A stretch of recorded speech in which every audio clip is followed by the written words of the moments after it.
హైదరాబాద్లోని హోటళ్లు రెస్టారెంట్లలో ఫుడ్ సేఫ్టీ అధికారులు దాడులు కొనసాగిస్తున్నారు. జంట నగరాల్లోని ప్రముఖ హోటళ్లు రెస్టారెంట్లలో ఫుడ్ సేఫ్టీ అధికారుల సోదాలు కొనసాగుతున్నాయి. Alpha hotel, Sandarshini hotel, Raj bar and రెస్టారెంట్లలో ఫుడ్ సేఫ్టీ టాస్క్ ఫోర్స్ అధికారులు సంయుక్త తనిఖీలు చేపట్టారు.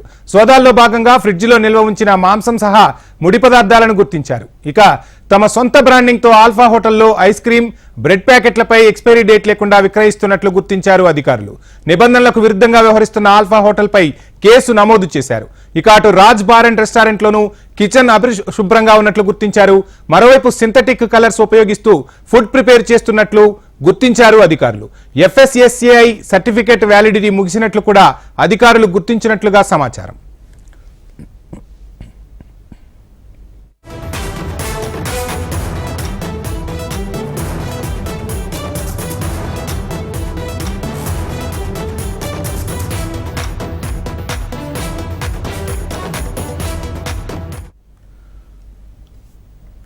హైదరాబాద్లోని హోటళ్లు రెస్టారెంట్లలో ఫుడ్ సేఫ్టీ అధికారులు దాడులు కొనసాగుతున్నాయి.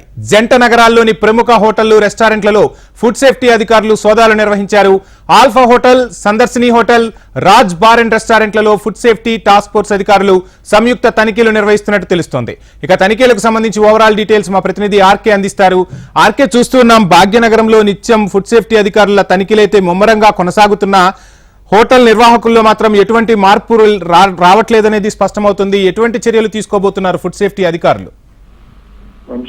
దాదాపుగా 15 రోజులుగా కూడా ఫుడ్ సేఫ్టీ అధికారులు అయితే వరుసగా తనిఖీలు చేస్తూనే ఉన్నారు. మొదటి విడతలో భాగంగా హోటల్స్, మెయిన్ హోటల్స్ ఏవైతే ఉన్నాయో హోటల్స్ అన్నిటిపైన కూడా తనిఖీలు చేయడం జరిగింది. ఆ హోటల్స్ లో కూడా విస్తుపోయే నిజాలను ఫుడ్ సేఫ్టీ అధికారులు అయితే బయట పెట్టారు. మరోవైపు నిన్న ఏదైతే మాదాపూర్ లోని హాస్టల్స్ ఏవైతే ఉన్నాయో హాస్టల్స్ అన్నిటిపైన కూడా తనిఖీలు చేయడం జరిగింది. హాస్టల్స్ లో కూడా సేమ్ సీన్ కనిపిస్తుంది. అన్ని కూడా పాచిపోయిన ఐటమ్స్, నిల్వ ఉంచిన ఐటమ్స్ నే అధికారులు అయితే గుర్తించడం జరిగింది. అక్కడ కూడా సేమ్ సీనే కనిపించడం జరిగింది. ఇక వాస్తవానికి 18వ తేదీన ఏదైతే ఆల్ఫా కేసుకు సంబంధించిన ఆల్ఫా హోటల్ పైన, సందర్శిని హోటల్, అలాగే రాజ్ అండ్ బార్ రెస్టారెంట్స్ ఏవైతే ఉన్నాయి ఇవన్నీ కూడా సికింద్రాబాద్ లో చాలా ఫేమస్. ఇవన్నీ వీటి అన్నిటిపైన కూడా 18వ తేదీ రాత్రి సమయంలో తనిఖీలకైతే వెళ్ళడం జరిగింది. తనిఖీలకు వెళ్ళిన సమయంలో చాలా కీలకమైన విషయాలను కూడా అధికారులు అయితే గుర్తించడం జరిగింది. ముఖ్యంగా ఆల్ఫా హోటల్లో చాలా కాలంగా ఈ ఫ్రిడ్జ్ లోనే నిల్వ ఉంచిన మటన్, అలాగే మాంసాహార పదార్థాలు ఏవైతే ఉంటాయో వాటన్నిటిని కూడా అధికారులు అయితే గుర్తించడం జరిగింది. అలాగే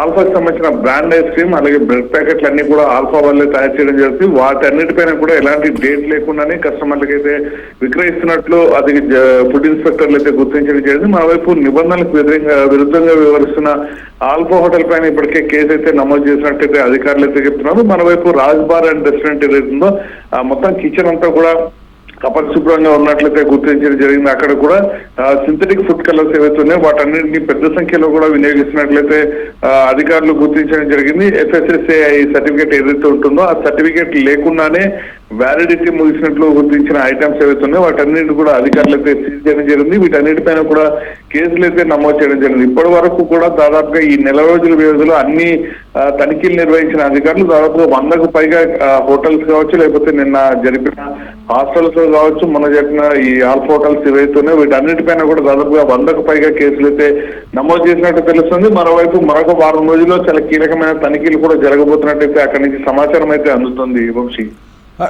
ఆర్కే, చూస్తూ ఉన్నాం అంటే అధికారులతో పాటు మీడియాతో పాటు ప్రజల భాగస్వామ్యం కూడా ఉన్నప్పుడే ఇటువంటి వాటికి అడ్డుకట్ట వేయొచ్చని చెప్పి HMTV వరుస కథనాలు కూడా ప్రసారం చేసింది. అంటే ఒక వస్తువును కొనేటప్పుడు మ్యానుఫ్యాక్చరింగ్ డేట్, అదేవిధంగా ఎక్స్పైరీ డేట్ను కూడా తనిఖీ చేయాలి, ప్రశ్నించాలి. ఏదైనా నాణ్యతా లోపం ఉంటే ఖచ్చితంగా ప్రశ్నించాలి.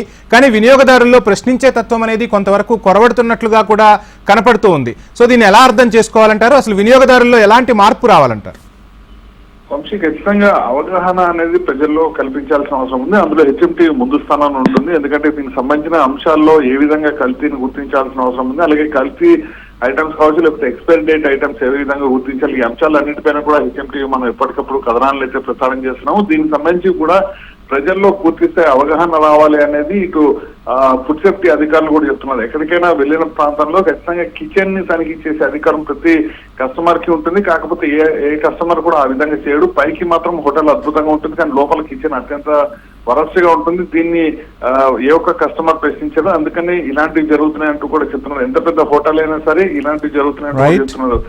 పరమేశ్వర్ ఏదైతే హోటల్ ఉందో దాంట్లో ₹1 బిజినెస్ జరుగుతుంది. అలాంటి హోటల్లో కూడా కొన్ని లోపాలు గుర్తించడం అయితే జరిగింది. సో ఓవరాల్ గా చూసుకున్నా కూడా ఈ మొత్తం వ్యవహారంలో ఖచ్చితంగా ప్రతి ఒక్క కస్టమర్ కూడా అవగాహనతో ఉండాలి అంటూ కూడా చెప్తున్నారు వంశీ.